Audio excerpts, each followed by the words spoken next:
Good afternoon, students. Myself Desh Sharma, your English teacher. And today in this video I am going to take your poem Fog. The name of the poem is Fog. अब आप सबको पता है कि fog क्या होती है, जिसको हम हिंदी में कहते हैं धुंध, जो विंटर सीज़न में बहुत ज़्यादा होती है। कभी भी किसी टाइम पे आप देखते हैं कि धुंध आ जाती है और कभी एक सेकंड में फिर वो गायब भी हो जाती है। तो इन्हीं सारी सिमिलैरिटीज़ को देख के जो हमारे पोएट हैं कार्ल सैंडबर्ग, वो जो फॉग की कंपैरिजन करते हैं, and he compared fog to a cat.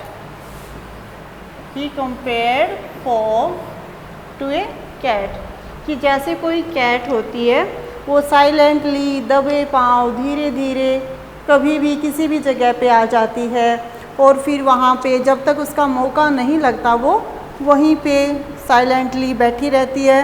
And whenever she gets a chance she jumps on the things that it want to eat, है ना, कि जब भी जिस चीज़ पे अटैक करना होता है फिर वो उसके ऊपर अटैक करती है। तो ऐसे ही सेम जो सिचुएशन है वो फॉग की बताई गई है, कि जो फॉग होती है वो किसी भी टाइम आ जाती है। ऐसा लगता है कि जैसे ये भी किसी कैट की तरह मौके की फिराक में रहती है, कि वो जो अपने हॉन्चीज हैं, अब यहाँ पे वर्ड आता है haunches. First of all let's start a poem.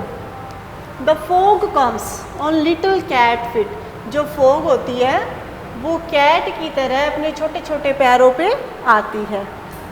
The fog comes on its little feet like a cat. It sits looking over harbour and city on silent हॉन्चीज।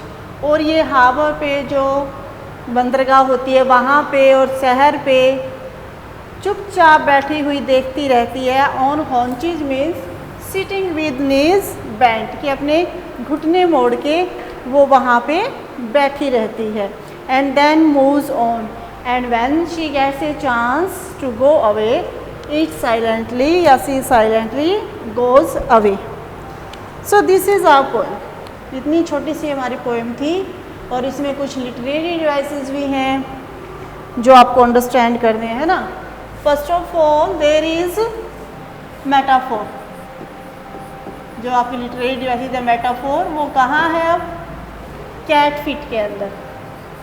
ये जो फॉग है उसके जो पैर हैं उनकी कंपेयरिंग कैट फिट के साथ की गई है ना, बिल्ली के जैसे पाँव। तो यहाँ पे है मेटाफोर। और यहाँ पे इमेजरी भी है ना, कि आप इमेजिन करते हो वो कैट है वो कैसे बैठी हुई है, अपने हॉन्चेज के ऊपर बैठी हुई है। इसके अलावा यहाँ पे पर्सोनिफिकेशन है। अब पर्सोनिफिकेशन आपको होता है when a non living thing or non human thing has human qualities then it is known as personification. अब यहाँ पे फॉग कम्स बता रखी कि वो पैरों पे आती है, अपने हॉन्चेस पे बैठती है और फिर वो मूव ऑन करती है। तो यहाँ पे आपका क्या है? पर्सोनिफिकेशन भी है। So literary devices are metaphor, imagery, personification and E।